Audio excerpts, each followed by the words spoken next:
I stood alone in a corner at my sister Amber's extravagant wedding reception, my champagne flute trembling slightly in my hand.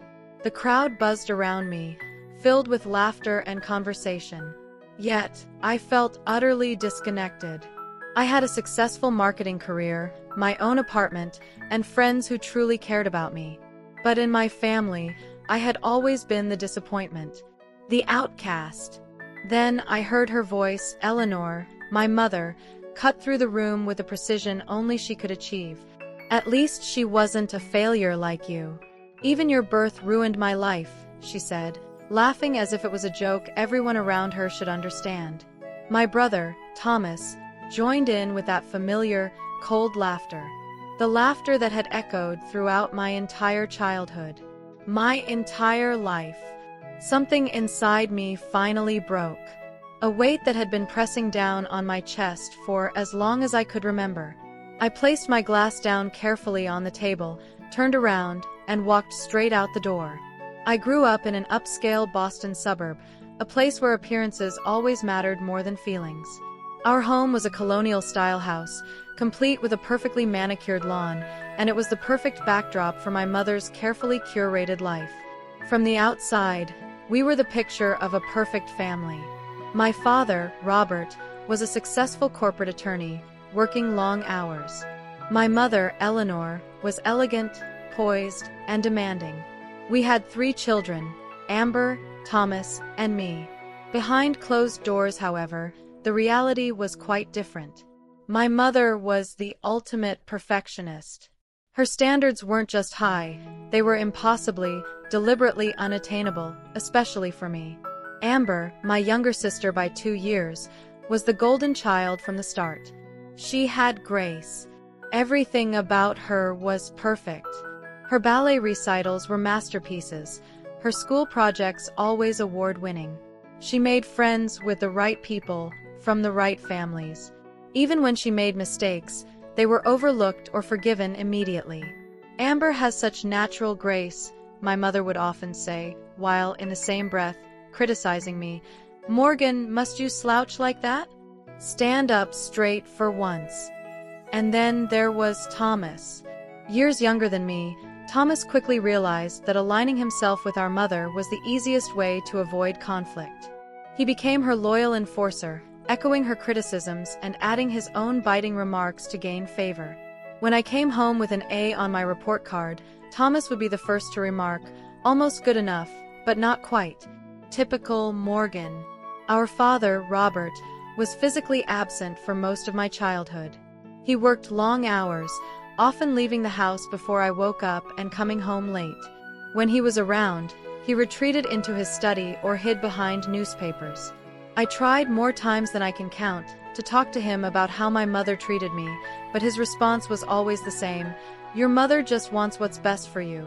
Try harder to make her happy. By the time I turned 15, he had moved out entirely, finalizing the divorce a year later. But by then, the pattern of favoritism had already been set. I remember when I was 7 years old, having won the spelling bee at school. I brought home my certificate, proud and eager to show it off. But when I arrived home, my mother was fawning over Amber's artwork, which had been selected to be displayed in the school hallway. When I tried to show her my achievement, my mother barely glanced at it. That's nice, Morgan. But proper spelling is expected, not exceptional. Now, look at your sister's creativity. Even when I excelled academically, it wasn't enough. When I was accepted into every college I applied to, including an Ivy League school, my mother's response was dismissive. Well, they've been lowering their standards recently. Meanwhile, Amber's acceptance to a state school with a partial scholarship prompted a lavish celebration at an expensive restaurant. I learned to keep my victories to myself, because nothing I achieved would ever be enough. The truth about my birth came out during a medical appointment when I was 13. The doctor asked about family health history, and my mother sighed dramatically before explaining how I was an unplanned pregnancy that had derailed her career in interior design. She went on about how she had to cancel a major client project because of her pregnancy. "I gave up everything for this family," she would always say, looking at me like I owed her everything. By the time I turned 18, I was ready to leave. Unlike Amber and Thomas, who received generous allowances and fully paid tuition, I was left to fend for myself. I cobbled together scholarships, loans, and worked 20 hours a week at the campus coffee shop. My mother justified the disparity by saying, "You need to learn responsibility, Morgan. It builds character. Your siblings are more sensitive." While they drove cars that my parents had purchased, I took the bus. While they spent spring breaks in Cancun, I picked up extra shifts. I graduated college with loans that would take me a decade to pay off, but I also graduated with something they didn't have: complete financial independence and a job offer at a small marketing firm. The day I signed my first apartment lease, I called my mother, foolishly hoping for some acknowledgement of my achievement. "It's in such an unsafe neighborhood," she remarked after looking up the address. "Couldn't you have tried harder to find something better?" Amber's condo had a doorman and a pool, but she had her own funding, and my mother reminded me of it every chance she got. From then on, I stopped sharing my accomplishments with her. 6 months before Amber's wedding, the embossed invitation arrived. Amber, despite everything, had asked me to be a bridesmaid. I tried to hold on to a glimmer of hope that maybe things could change. Perhaps this wedding could be a turning point. Maybe, just maybe, I could finally gain the approval I had been craving all my life. That hope evaporated the moment we went shopping for bridesmaid dresses. My mother insisted on coming along. As I emerged from the dressing room wearing the third option, a floral-length emerald silk that actually complemented my figure, my mother scrutinized me from every angle. "The color washes you out completely," she said, as though I hadn't heard it 100 times before. "And it's quite snug around your hips, isn't it? Have you been keeping up with your gym membership?" When I tried to explain that I liked the dress, Amber quickly informed me that the wedding colors had been changed. Now the bridesmaids would wear blush pink, not green. "I hope you haven't purchased anything yet," she said, as if it were a small oversight. The day of the wedding came, and despite my efforts to remain positive, I realized quickly that I was an afterthought. In the bridal suite, I was assigned menial tasks: fixing the flowers, fetching water, adjusting Amber's makeup. Meanwhile, the other bridesmaids, mostly Amber's sorority sisters, sipped champagne and took selfies. I helped bustle Amber's elaborate gown, fetched water when she complained of thirst, and reapplied her lipstick after she kissed our mother. But the worst moment came when the photographer called for the bride's family. My mother waved me in only after she had positioned herself next to Amber. As I stepped forward, she subtly shifted her body, blocking me from the frame. In the photographs, I was barely visible, just a sliver of blush pink silk on the edge of the perfect family portrait. During the reception, as I sat at the table, I knew something had shifted in me. When my mother began her speech, praising Amber for being perfect in every way, I felt a familiar pang of inadequacy. And then, the words that would haunt me forever: "At least she wasn't a failure like you, Morgan." The room went silent. The humiliation was unbearable. I sat frozen in shock, blood rushing in my ears, and then Thomas, of course, laughed. "Come on, sis. You know it's true. You've always been the family disappointment." I didn't cry. I didn't scream. Instead, I placed my napkin carefully on the table, stood up, and walked out. No dramatic scene. No tearful confrontation. I simply left. For the first time in my life, I wasn't running away from my family. I was walking toward myself. The night I left, I drove away from the wedding venue, unsure of where I was going, but feeling a sense of clarity that had eluded me for years. I pulled over twice, gathering my thoughts and wiping away the tears. Each breath felt like my first taste of fresh air after years of suffocating under the weight of my family's expectations. That night, I made a decision. The next morning, I applied for a marketing job in Chicago.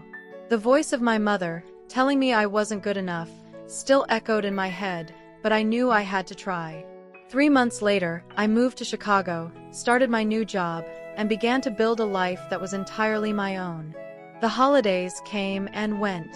Amber reached out to me after some time, seeking to understand our childhood and her role in it. It was a slow process, but we began to rebuild our relationship. Months passed. I had learned to set boundaries, to stop expecting approval that would never come.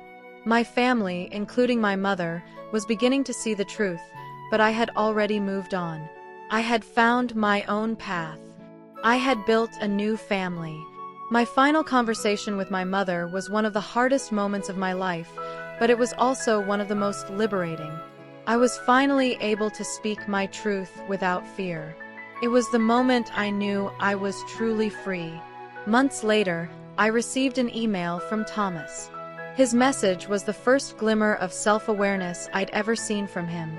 He admitted to questioning his role in the family narrative. It wasn't an apology, but it was a beginning. I replied simply, "Thank you for sharing that, Thomas. Questioning is where healing begins." That spring, Rachel visited Chicago to celebrate what she called my freedom anniversary.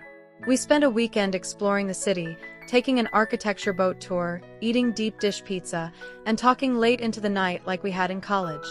"If someone had told you a year ago that your life would look like this," she asked as we watched the sunset from Navy Pier, "would you have believed them?" I considered the question, thinking about all I had lost and gained in 12 tumultuous months. "No," I admitted. I couldn't have imagined this level of peace.